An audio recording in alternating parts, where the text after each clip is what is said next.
Alhamdulillahi Rabbil Alamin wa bihi nasta'in wassalatu wassalamu ala Rasulillah wa ala alihi wa sahbihi wa man tabi'ahum bi ihsanin ila yaumiddin wa la hawla wa la quwwata illa billahil aliyyil azim. Subhanaka la ilma lana illa ma 'allamtana innaka antal alimul hakim wa la hawla wa la quwwata illa billahil aliyyil azim. Rabbi syrah li sadri wa yassir li amri wahlul 'uqdatam min lisani yafqahu qawli. Alhamdulillah wa bihi nasta'in wa ba'd. Qala al-muallif rahimahullahu ta'ala wa nafa'ana bi 'ulumihi amin. Alhamdulillah, syukur kepada Allah dengan limpah kurniaan.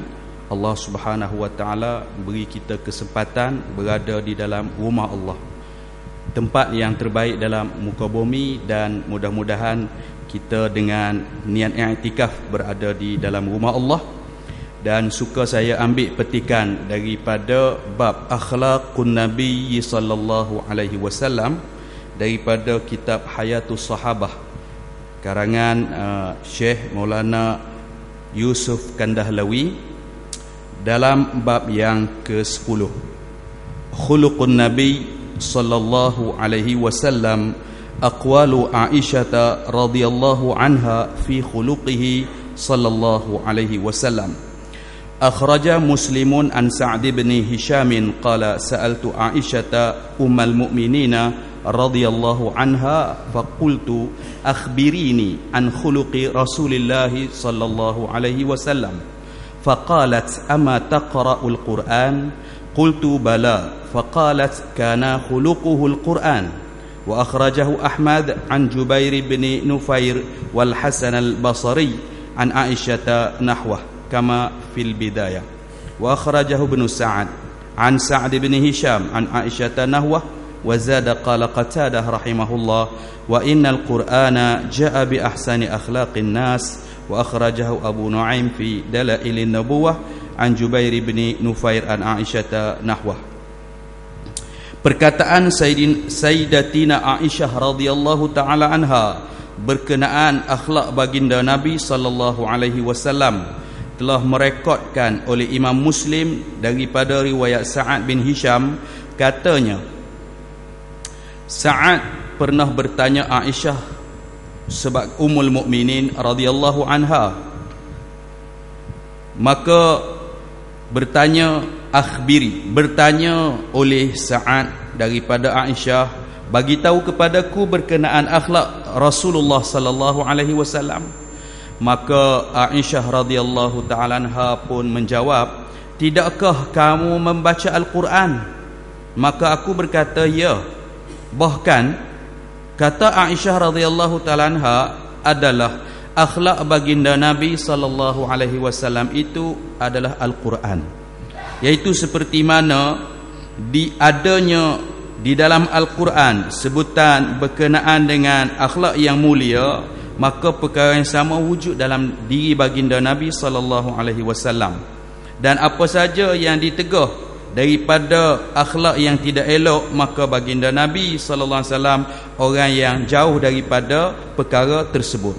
Itulah yang dinyatakan oleh Allah Ta'ala di dalam Al-Quran, kadzalika linuthabbita bihi fuadak, al-ayah. Yang dimaksudkan dengan akhlak Al-Quran, maka seperti mana Arif Billah seorang yang Al-Mursifi menyatakan bahawa maksud Aisyah radhiyallahu taala anha menyatakan bahawa akhlak Nabi itu adalah Al-Quran, iaitu seperti mana perintah Allah yang dinyatakan dalam Al-Quran, demikianlah ada pada diri baginda Nabi sallallahu alaihi wasallam. Begitu juga seperti mana di dalam ayat Allah Ta'ala menyebut wa innaka la'ala khuluqin azim, sesungguhnya engkau berada dengan akhlak yang hebat atau yang agung. Di dalam surah Al-Mu'min, seperti mana satu riwayat Abu Darda radhiyallahu ta'ala anhu, dia pernah bertanya Aisyah radhiyallahu taala anha berkenaan akhlak baginda Rasulullah sallallahu alaihi wasallam. Maka jawab Aisyah radhiyallahu taala anha, akhlak baginda adalah Al-Quran. Apa yang Al-Quran menyatakan sifat yang Allah redha, maka itulah sifat yang ada pada diri baginda. Dan apa yang dinyatakan Al-Quran sifat yang tidak disukai Allah atau dibenci, maka itulah dijauhi oleh baginda Nabi sallallahu alaihi wasallam.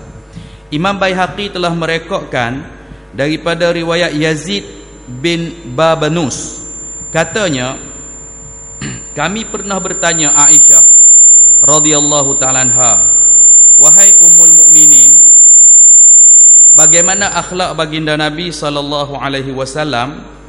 Dan Aisyah radhiyallahu ta'ala anha menjawab dalam jawapan seperti mana riwayat yang sebelum, ataqra'u suratal mu'minun, tidakkah kamu membaca surah al-mu'minun?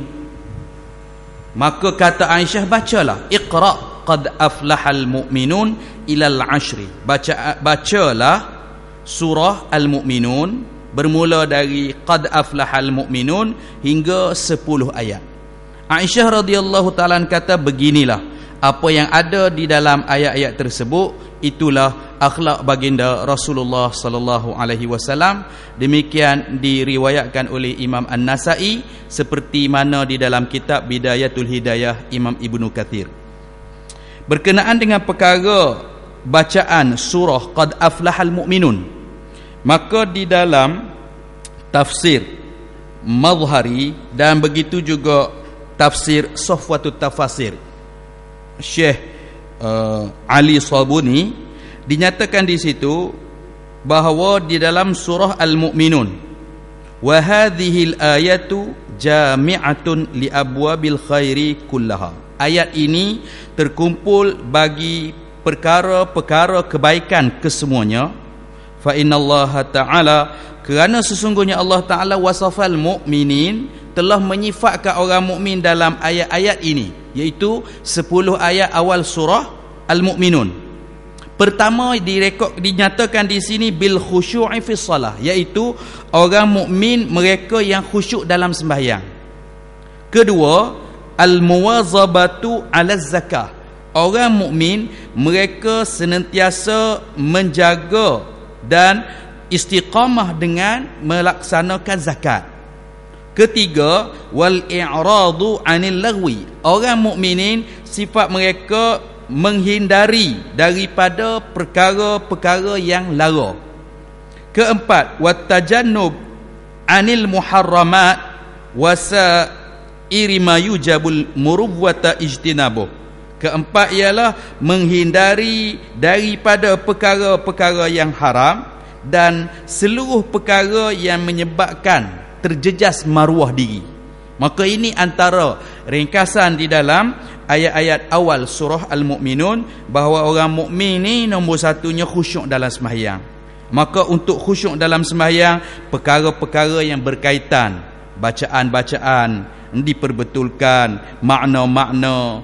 Oleh kerana itu dalam mempelajari bahasa Arab seperti mana kata Nabi sallallahu alaihi wasallam, ta'allamul arabiyyata wa 'allimuhan nas, pelajarilah bahasa Arab dan ajarilah ia kepada orang lain.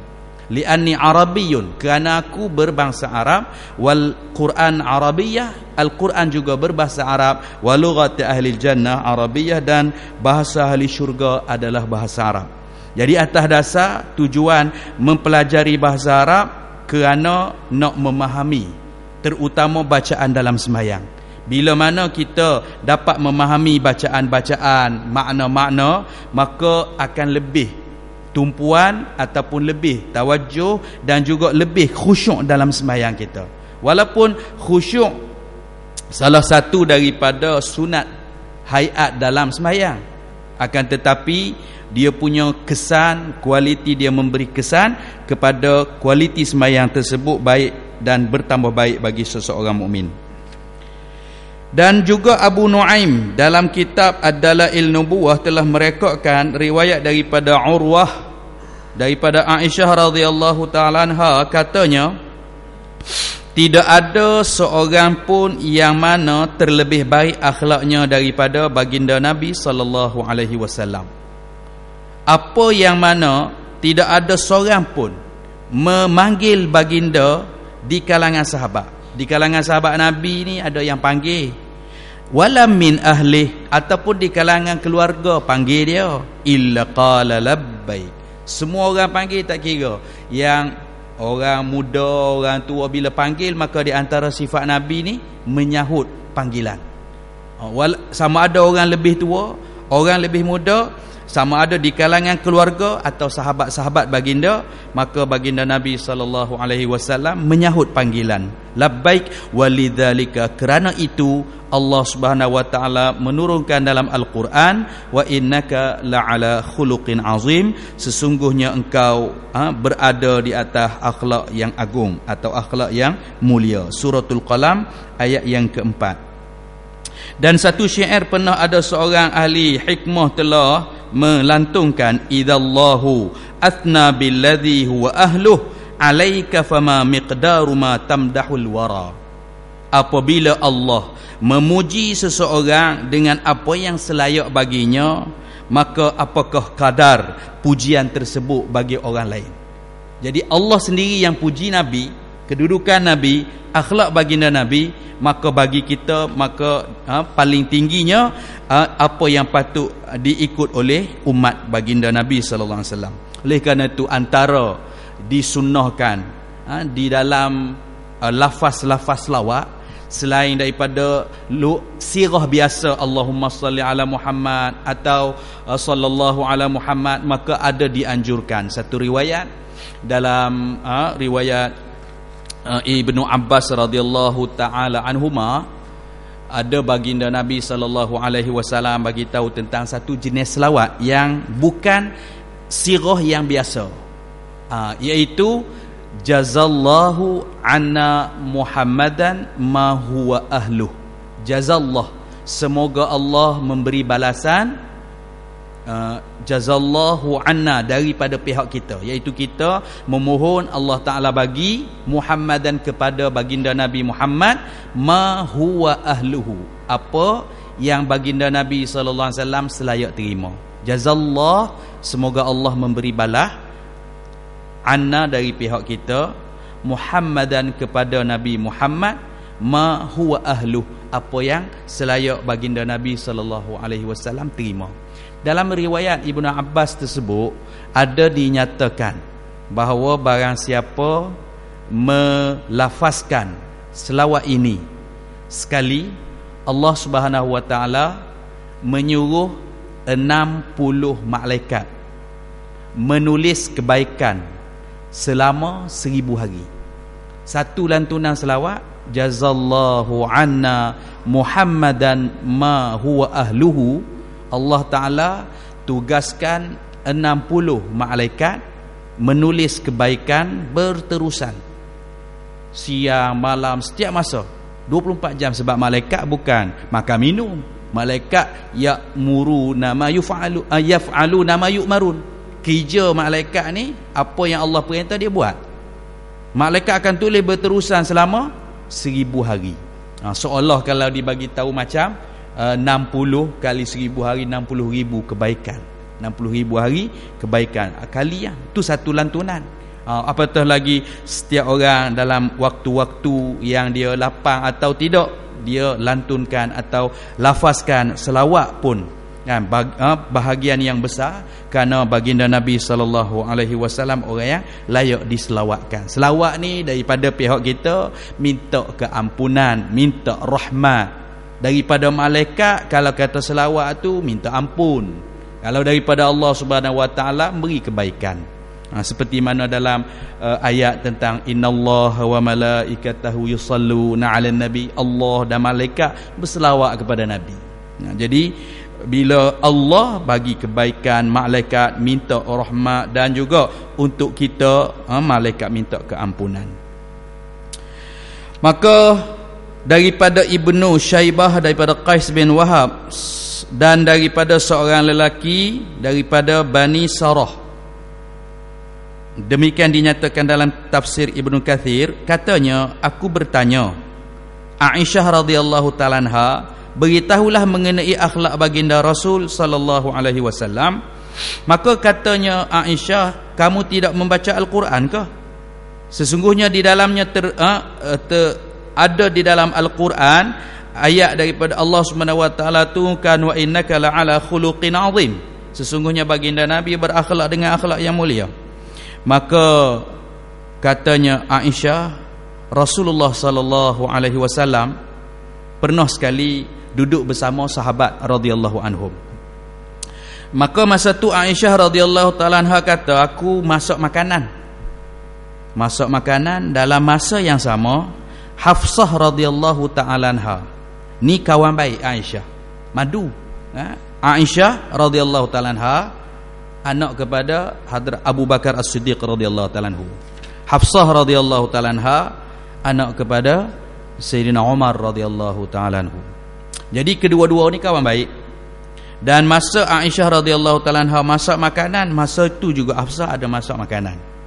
Dan dalam riwayat yang lain, di dalam riwayat yang lain dinyatakan bahawa bukan Hafsah sebenarnya, semasa Aisyah radhiyallahu taala anha sedang masak, masa yang sama Safiyah radhiyallahu taala anha sedang masak.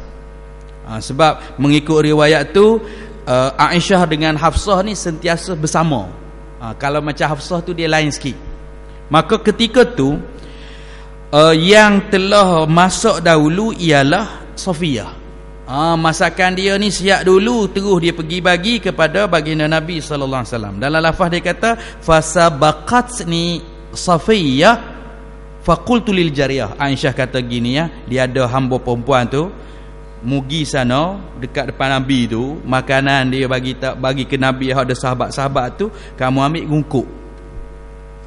rungkuk pinggan, rungkuk gi.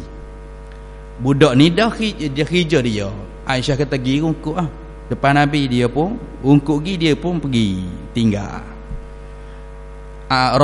Rasulullah sallallahu alaihi wasallam ihtimal di sini masakan makanan bukan jenis yang terkena apa yang baginda Nabi SAW dapat kutik, dia kutik.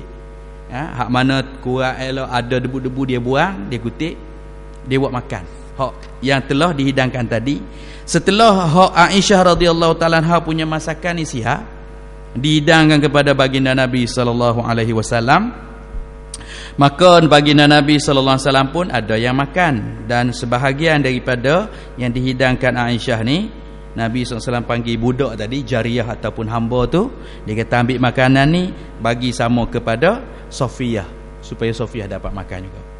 Maka ketika tu kata Aisyah radhiyallahu taala anha, fama ra'aitu fi wajhi Rasulullah, aku tengok pada riak wajah Rasulullah tak berubah, tak kata merah muka ke, nak marah ke apa, semua biasa. Khudhu zarfan maka nazarfikum wa kulu ma fiha.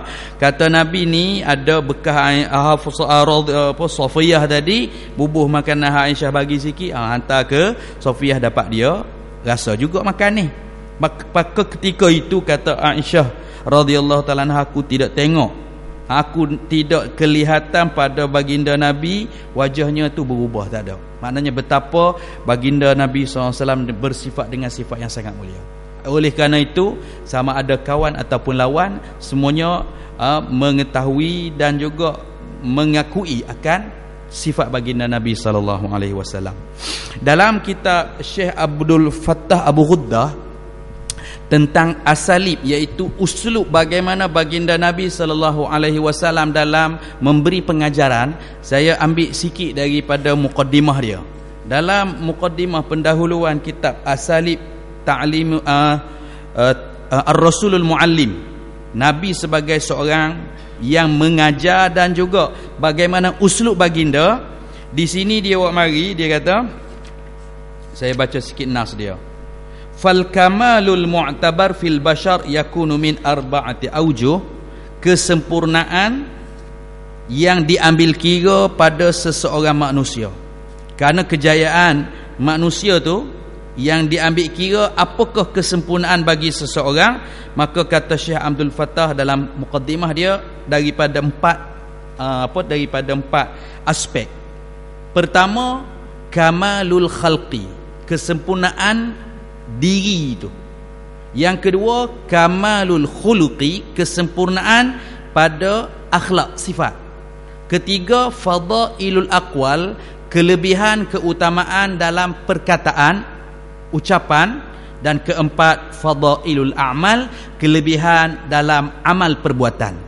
Daripada empat aspek, maknanya kesempurnaan bentuk tubuh, kedua kesempurnaan akhlak, ketiga kesempurnaan kelebihan pada perkataan atau ucapan, dan keempat kelebihan pada amal perbuatan. Setiap satu aspek ini dia telah pecahkan kesempurnaan tubuh badan tu 4 sifat dipecahkan, kesempurnaan akhlak 6 sifat, kelebihan perkataan dan ucapan 8 bahagian, dan kelebihan budi pekerti ataupun amal perbuatan 8 bahagian. Maknanya di sini lebih kurang ada 26 sifat yang ditulis oleh Syekh Abdul Fattah Abu Ghuddah dengan hujah-hujah, dan saya nak ambil petik satu daripada fadailul a'mal, kelebihan baginda Nabi, yang mana di situlah kesempurnaan seseorang diambil kira. Dalam bab kelebihan budi pekerti yang 8 ni, saya ambil salah satu yang terakhir. Hak terakhir dululah ambil. Nak baca tak dan? Wal khaslatu tsaminah, bahagian yang ke-8 dari kelebihan amal perbuatan atau tindakan baginda Nabi, ma muniha minas sakha'i wal jud. Tidak pernah ada orang standing dalam bab memberi kedermawanan. Baginda Nabi ni tidak ada orang boleh lawan. Bukti banyak, hatta jada bi kulli mawjud, sehingga apa saja yang ada semua dia boleh nak bagi ya. Wa athara bi kulli matlubin wa mahbubin, sehingga bukan kata yang ada nak perhabis bagi, hak tak ada pun dia cuba bagaimana wujud benda tu.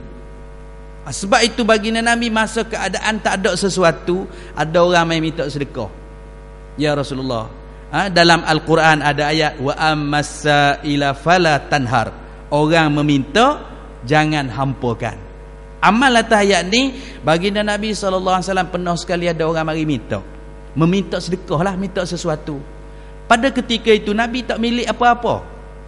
Dia pun panggil seorang, dia kata, ada orang ni hamba Allah perlukan sesuatu, pergi kedai, apa dia perlu tolong beli atas nama saya, hutang atas nama saya, bagi ke dia. Dalam majlis Sayyidina Umar radhiyallahu ta'ala anhu ada. Sayyidina Umar kata, ya Rasulullah, kita tidak diberati dengan benda yang kita tak mampu. Benda yang mampu kita laksanakan, buat, tetapi yang tidak mampu tidak kita diberati. Masa tu wajah baginda bertukar, merah muka. Sampaikan ini keadaan sahabat baginda Nabi SAW ni, dia faham. Pernah dalam satu riwayat dalam kitab Syama'il Muhammadiyah, bab mengenai akhlak Nabi, ketika mana sahabat dia faham Nabi SAW datang dalam majlis, dia orang duduk cakap-cakap, Nabi datang dia orang duduk senyap, maknanya dia orang tak bangun tak apa. Sebab apa? Sahabat Nabi SAW kata, kami faham kalau kami bangun, baginda Nabi tidak menyukai keadaan demikian, oleh kerana tu kami tak bangun. Bukan kami tak hormat, tapi Nabi tak menyukai. Mari tu bangun macam seorang, dia nak seperti biasa-biasa. Majlis teruskan, sehingga kan ada mana-mana majlis baginda Nabi akan datang duduk di belakang dalam keadaan majlis. Baik. Jadi bila keadaan itu berlaku, sahabat dia cepat-cepat tarik balik. Maknanya Sayyidina Umar pun kata, ya Rasulullah, memanglah sepatutnya kita bagaimana dapat menyempurnakan hak orang lain, kita perlu buat, sehingga selepas tu barulah baginda Nabi reda daripada keadaan tadi.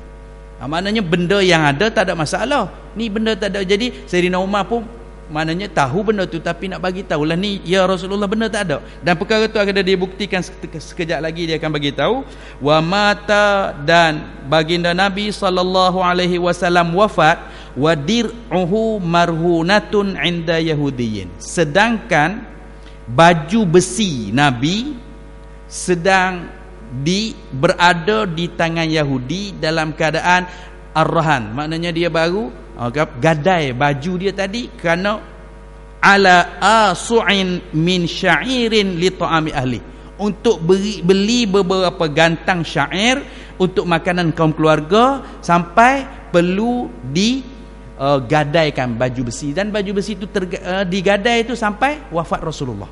Itu keadaan baginda Nabi. Sedangkan seorang yang maksum, dia pernah diberi tawaran jika bukit-bukit di Mekah ni nak doa nak jadi mah pun boleh. Diberi tawaran untuk jadi seorang pemerintah besar atau apa yang dikehendaki. Tapi Nabi SAW telah pilih jalan kesederhanaan. Supaya apa? Antara isyaratnya supaya umat ni tidak ada alasan. Kita miskin ke, kita tak ada makan ke, tidak ada alasan untuk tidak mentaati Allah. Kalau tidak, Nabi dalam keadaan mewah pilih jalan mewah, umat-umat buku banyak boleh guna alasan. Orang miskin kata kita tak boleh sembahyang, kita tak boleh amal sunnah Nabi, apa dah miskin. Nabi tak apa mewah. Jadi tidak ada alasan tu. Nabi dalam bukan kata sederhana sangat tu, kehidupan pun masih boleh. Kenapa tidak kita? Yang sekarang kalau nak tengok dari satu aspek yang kehidupan ni, lebih sangat pada nabinya, pada sahabat-sahabat dulu. Maka sepatutnya kita paling tidak kena menyaingi rasa berlomba-lomba nak untuk buat kebaikan, ataupun paling tidak untuk diri kita di akhirat. Baik. Wa qad malaka, sedangkan baginda Nabi memiliki jaziratul Arab. Wa kana fiha mulukun wa aqyal, ada pemerintah-pemerintah yang di bawah naungan orang Islam Madinah sendiri. Nabi ketika tu lahum khazainun wa amwal, mereka memiliki khazanah harta, yaftinunaha dhukhran, sehingga mereka buka beberapa khazanah. Bukan Nabi tak boleh nak tu, maknanya di bawah tu pemerintah yang lain pun ada, tetapi Nabi memilih kesederhanaan. Dan satu lagi, waqad hazara naimah Hawazin, ketika peperangan Hunain, antara peperangan terakhir sebelum kewafatan baginda Nabi sallallahu alaihi wasallam. Ni antara peperangan yang mana harta ghanimah yang terbanyak pernah dimiliki orang Islam.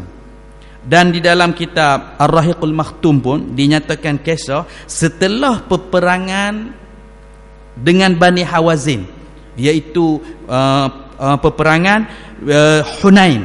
Setelah peperangan Hunain, dan peperangan Hunain ni ghanimah yang terbanyak. Ketika Nabi SAW datang berhijrah ke Madinah, Nabi telah mempersaudarakan orang Muhajirin dengan Ansar. Jadi Nabi mempersaudara mengikut kesesuaian. Orang ni berniaga, dia persaudarakan dengan orang berniaga. Jadi antara contohnya Sayyidina Abdul Rahman bin Auf sendiri saudarakan, sehingga Abdul Rahman bin Auf radhiyallahu ta'ala anhu, dia kata, aku tak perlu apa-apa dari kamu bagi modal sikit, tunjuk kepada aku mana pasar di Madinah. Kerana dia orang berniaga, dia pergi pasar, mula dia buat perniagaan sehingga perniagaan yang besar.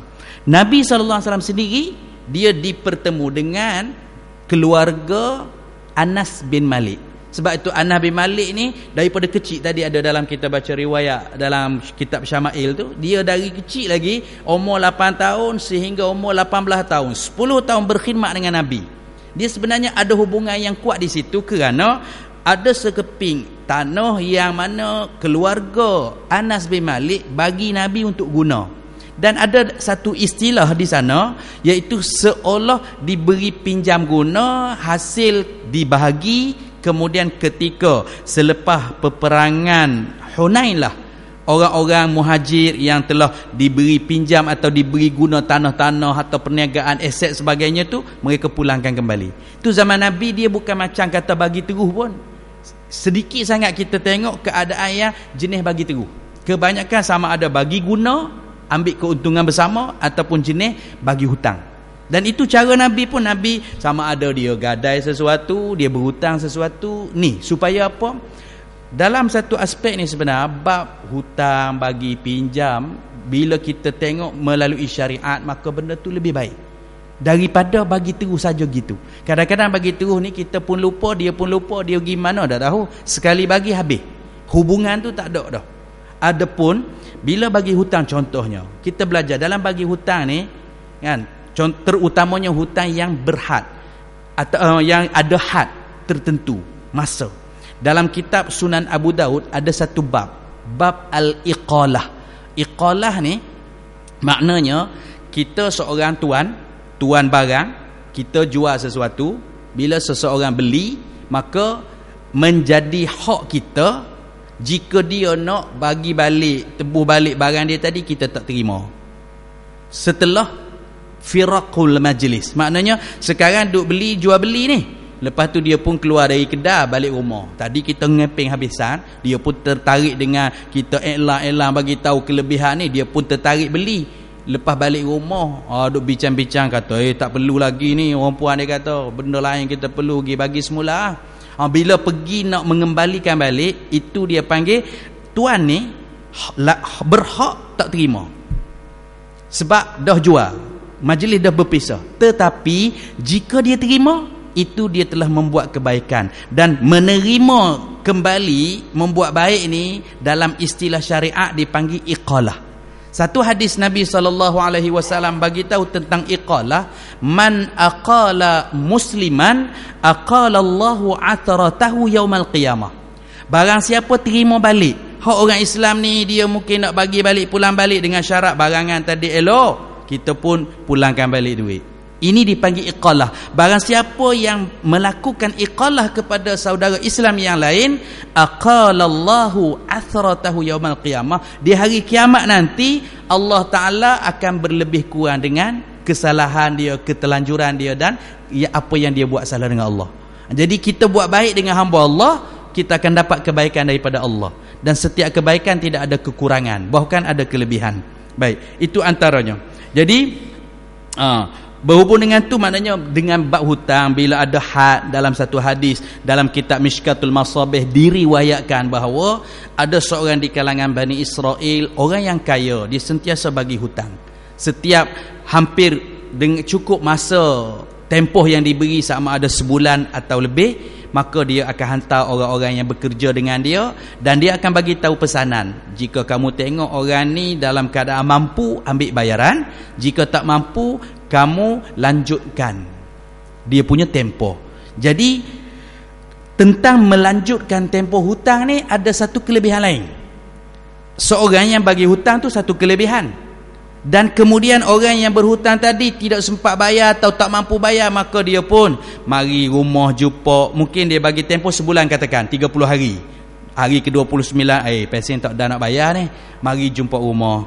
Assalamualaikum, bagi salam, ziarah, kebaikan, pahala ziarah, pahala bagi salam, pahala bertemu orang Islam, dijemput di rumah sebagai rahmat yang datang di rumah. Nak bincang kira, kita minta lanjut tempoh.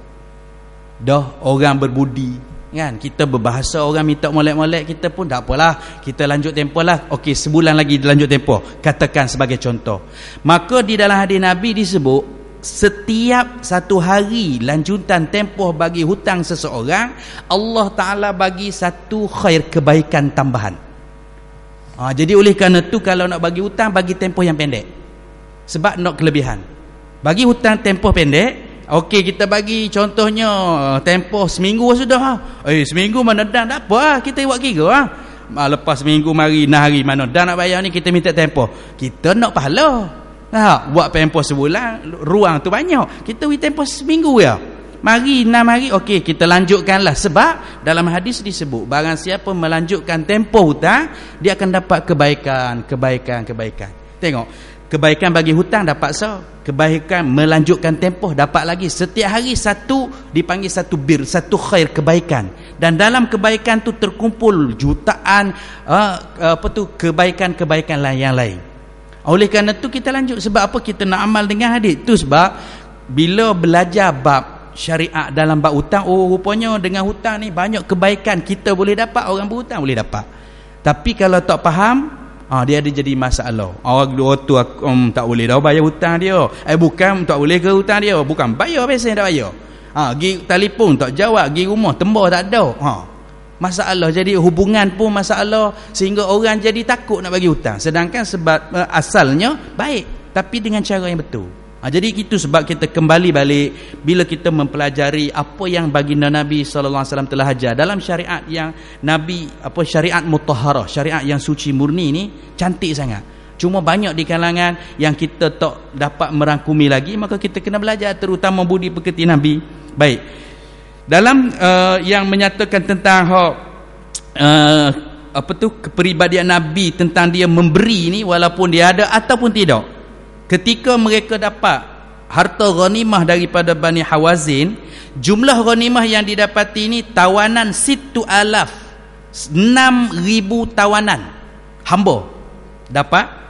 Wa minal ibili, dan unta mereka dapat 24,000 ba'ir, 24,000 ekor unta.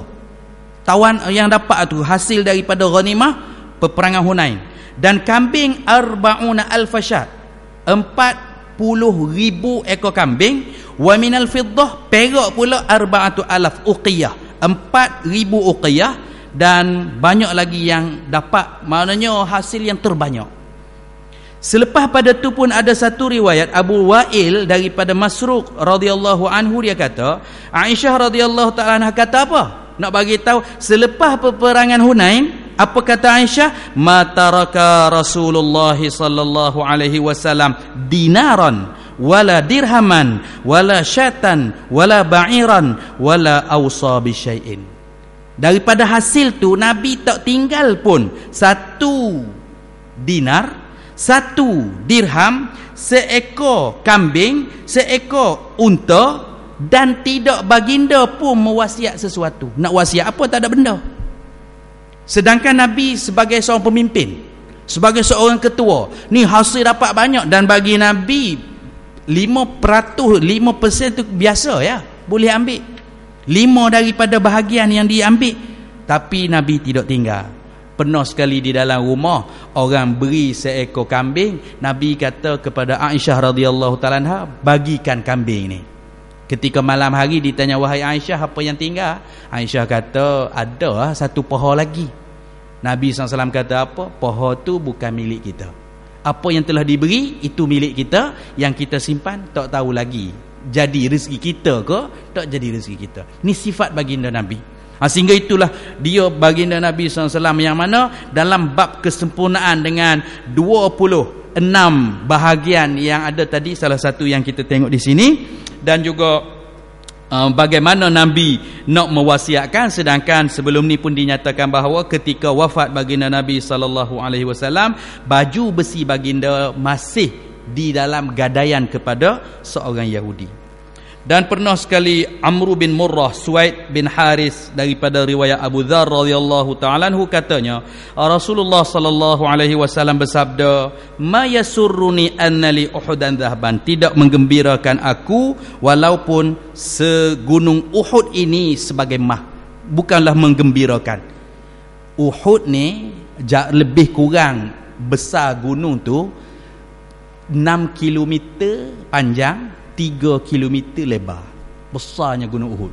Sebab tu dalam ganjaran-ganjaran dimisalkan dengan Uhud. Barang siapa yang menyembayangkan 1 jenazah, dia akan mendapat 1 qirat. Ganjaran qirat bersamaan gunung Uhud. Banyak ganjaran-ganjaran disebut gunung Uhud. Kenapa? Besarnya gunung. 6 kilometer kali 3 kilometer lebih kurang.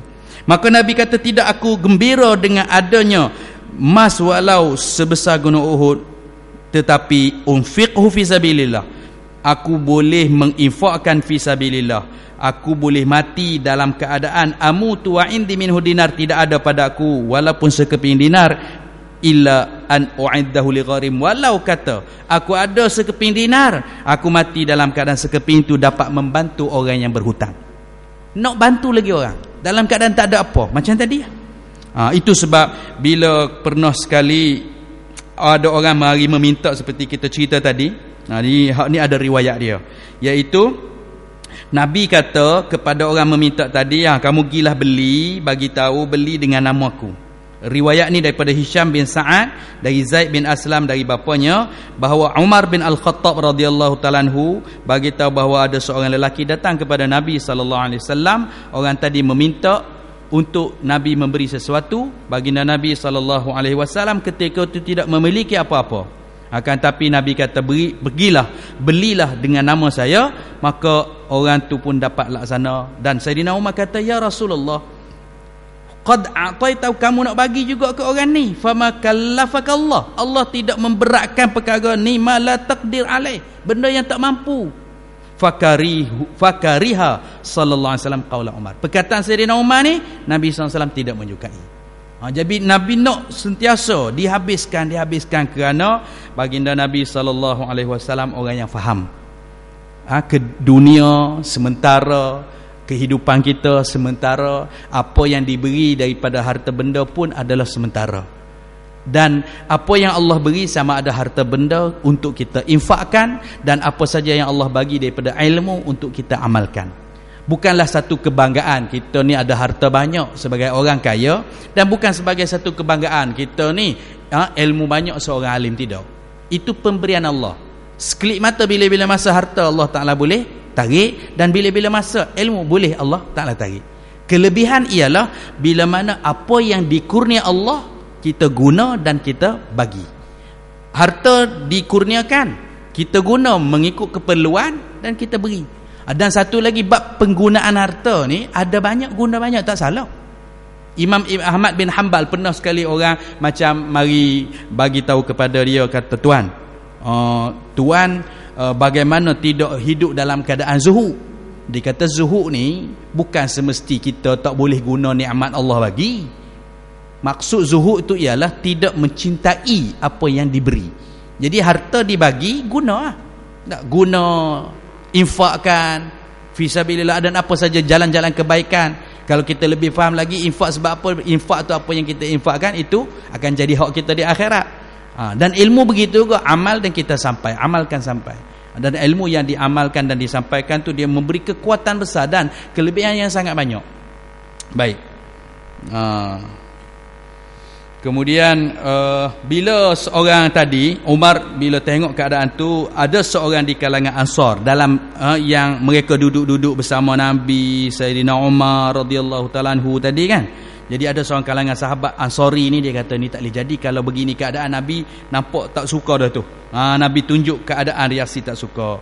Maka kata Ansar, ya Rasulullah, berilah jangan takut kepada Tuhan yang memiliki arash. Maka tidak akan kita rasa jadi kekurangan. Baginda Nabi pun tersenyum dengan perkataan Ansar. Jadi semoga Allah Subhanahu wa taala bagi kita sifat akhlak baginda Nabi sallallahu alaihi wasallam dalam kehidupan seharian kita sebagai model yang kita nak ikuti. Wa sallallahu ala Muhammadin wa ala alihi wa sahbihi wasallam. Allahumma anfa'na bima 'allamtana wa 'allimna ma yanfa'una wa zidna 'ilman walhamdulillahi ala kulli hal.